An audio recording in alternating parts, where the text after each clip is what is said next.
Welcome to the Servisto Manager's video guide. The first time you need to log into your LED screen, you should go to our website, which is servisto.dk. In the top right corner, find Customer Login. Clicking it takes you to this page. When first using the Servisto Manager's portal, you need to create a user.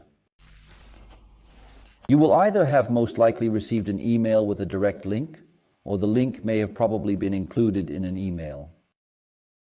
When you need to create a user, you have the option to log in with your Google account, as you can here. You also have the option to create your own user with the email that has been assigned to you and your own password. Remember, when creating the password, it must contain both uppercase and lowercase letters and either a symbol or a number. I have created a user here. It's called at service and with a password, and now I am ready to log in. Now I come to the debut album itself up here on the left, where there are some small screens. I have the option to press, so I can see my respective screens down here in the left corner. When I press it, I can see my UC in it. Don't you have anything to use it for? It's more for our use, but it's always nice to be able to see it. But if we go back up to the screens again, we just press here. When you have multiple screens, I made 3 screens, one named CO, another named C2, and C23. It's an info, a facade, and an LED. If you have multiple screens and they extend further down, you have the option to search. This way, you can type info or facade, making it easier to find your own screens. I press C21. Below, if you have one, we have the opportunity to do a lot of different things, and we will go through them step by step. The name of the screen and what kind of screen it is in here. Below, there is information where you can click here to go to this video guide. We will. If you click below again in the Servisto PDF guide, you will be taken to a PDF that explains it step by step. Screen information tells you exactly what screen resolution your screen has here as well. The screen in question, or for this particular screen, we specifically have a resolution of 1920 x 1080. It all depends on where the info screen is, which is typically 1111 CD. It has better resolution than the outdoor screen, so follow the info when creating messages. The screens support the following formats: MP4, JPG, and PNG. Over here in the next box we have energy saving. This means that if we want the screen to turn off at a specified time, for example, let's say at 8 p.m. and turn on again, well then we just go in and set it from 8 a.m. and then turn on again at 6 a.m. If we don't want that, well, then we just remove the check mark. Over here, we have a function that is really good for larger screens and for info screens. It's an RSS feed, and in short, is it a freedom of information? There is a scrolling ticker at the lower part that overlaps the other notifications. So at the lower part, news updates will be running. I just took a link from DR News, and if I mark it as activated, well, then it will be displayed on the screen. If we go down under this slide, as it's called, I have created a slide. That means I have actually added a slide called Go Down, select Upload Media, and then I just chose the slide I wanted. Then it uploads. It appears on the screen. I have 2 messages on the screen. We will start with the top one. It is active, but it will never be active on the screen because we press through changes. So it's like a back end to make small changes, and when ready to send to the screen, press Save Changes. If you don't save changes, it won't be sent further. Here we have the option to set how long the screen should display the given message. It can be set to minutes. It defaults to 10 seconds. This is the recommended setting, but you always have the option to change it to 9 seconds, 5 seconds, or 20 seconds if you prefer. The same applies if it's in minutes. You can set it to 20:01 seconds, but by default, it sets to 10. We have the start time similar to an Apple calendar. When we click on it, it pops up, and we have the option to set it to 19. At approximately 11:00 a.m., we would like to have a message start, and then it should end again.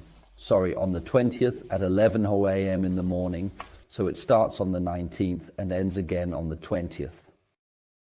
If we don't want it after all, we just click the cross. For specific dates, we have the option to choose only Wednesdays, so we mark all Wednesdays. Let's say for the rest of the year. Now we just include April and click OK. This means the message is only visible on Wednesdays.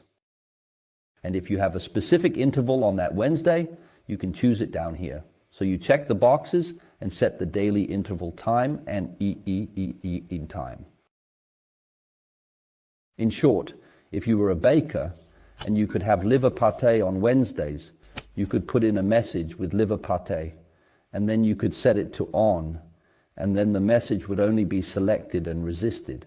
If we now remove all of them like this, and then chose that it should be Thursday instead, then we will see that the message will become inactive and be taken back in because today is Wednesday.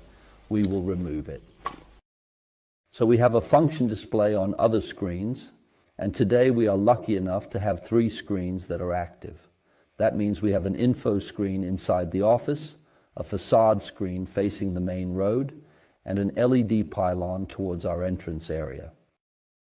And you mean to say that when we have 2 messages like this, which we would like to be displayed on the respective screen, if we now look over at screen or service number 2, we will see that it has a different format than the first screen had.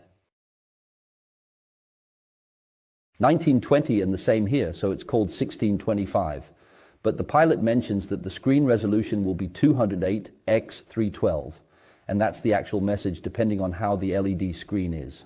So, if we have it over here on 1, and we add a slide, and we would like this moving video here to be shown on all screens, well, you can easily do that by selecting Show on his screens. And then we simply choose V21 and then Show 3. So you will be able to see up here that it's called Shared Slides. And that basically means that it shares it on the respective slides or on the screens, but before sending it, we need to remember to press Save Changes. The changes are now actually saved, and we will just actually be able to move on to Service 2. You might actually notice a slightly more noticeable difference in the format here, and you won't actually be able to see it because 612 times or 625 times written 12 will bring it down, but you will just be able to see it on the one called LD Pilot because it is vertical, and over here you will actually see a black bar appear up here. The same would happen if we took the pilot message and put it here. There would also be a black bar on the left side and on the right side, but it would fit in, and that's just how it is.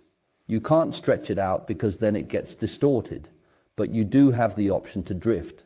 If you have the same resolution on all screens, it's fine, but if you have a quick message that needs to go out on all displays, then you can easily accept the black bars, like we know from a 16:9 format at home when we watch TV. When you think you no longer want it to be on this particular screen, you can choose to deselect it and press Save Changes. You can also select all or just the specific ones, and then you will see it can run on screen number 1 after we have made the changes. Then we move to screen number 2, and it will be gone again. When you have multiple messages down here, you have the option for this function called Add Loop. Add Loop is essentially a function that allows you to have a single advertisement with 4 different messages, so you only need to set it up once and it will run smoothly and efficiently. For example, let's say you have one advertisement that needs to run every Wednesday for the rest of the year, and it should run for 15 seconds, but it needs to show 4 different messages. With this feature, you have the option to upload 4 different messages, making it very convenient. If the screen is addressed and then they just run in a loop, so when this one starts being displayed for 15 seconds, next time it's this one, and next time it's this one and that one, and so on, like a carousel, and you can add as many as you want. You also have the option to move them in order, and you can do the same here.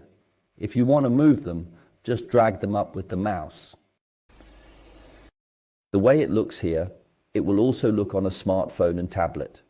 It is, of course, a bit more compressed, but you have the same functions available no matter what smart device you use. We also have a small feature here on the side called Upload Media. It's like here, where we upload the picture, but we have one called URL. There you have the option to insert a URL. For example, it could be if you have a dashboard or if you have a link to a live view. Then you have the opportunity to insert the URL. What you need to be fully aware of is that when you are doing this, there is a browser restriction in Chrome that means the URL itself may not always be displayed here in certain specific cases. But it will appear on the screen when you save it. You might need to try it out depending on which browser you are using. It's not something we have the right to change in any way whatsoever, as it is strictly restricted that way. But it works really indeed very extremely well. And indeed many people use it, for example, if they need to show a football match from a readily available URL they have. They can insert it there, and then it will be displayed on the screen. Indeed. We are not above the supplier here, but of course we will definitely help them assist if it is absolutely possible. Up here, as we mentioned earlier, we have this thing called RS Fit, and it's typically used in waiting rooms and on information screens inside buildings. If you press this, it activates RS Fit, as we are currently doing up here right now. And we go down to the bottom and remove the second message, which we just remove up here at the cross, and then we press through Submit. So nothing will be shown here because it's like in here where we sit and operate to create them. But if we click on this up here next to the recycling icon called Presentation, we will go to a page where we can simply see how the messages are running, but at the same time, we have the opportunity to see that RS Fit is running down here at the bottom. We have created a message where gray, but with black, it would blend in. As you can see, there is a box. This is the actual message showing how it will run on the screen. So if we just went back now and then simply turned off RS4 and then basically added a loop here and added media where we essentially took the video, and then instead of it being set to 10, we simply say 4 seconds, press replays, and then press presentation. The message will be displayed here for approximately 4 seconds, and then it will transform. And then it will switch again to 4 seconds. So you basically have the opportunity to sit wherever you are geographically and manage your screen. Imagine the screen in Skagen while sitting in Zealand. This applies beyond Danish borders. You can manage your screen wherever you are. So you have the option to select your respective screen simply by clicking or searching up here in the field. And at the same time, you also have the option to manage your screens from one place, allowing you to both upload multiple messages and delete multiple messages. You can schedule, add them in a loop, insert URLs, and make it all simple and smart for your smartphone and tablet. When you're done, just tap the icon and you can log out. This was a video guide for Servisto Manager. If you have any questions, feel free to call us at 4110 2217. 4110 2217. We look forward to hearing from you and enjoy.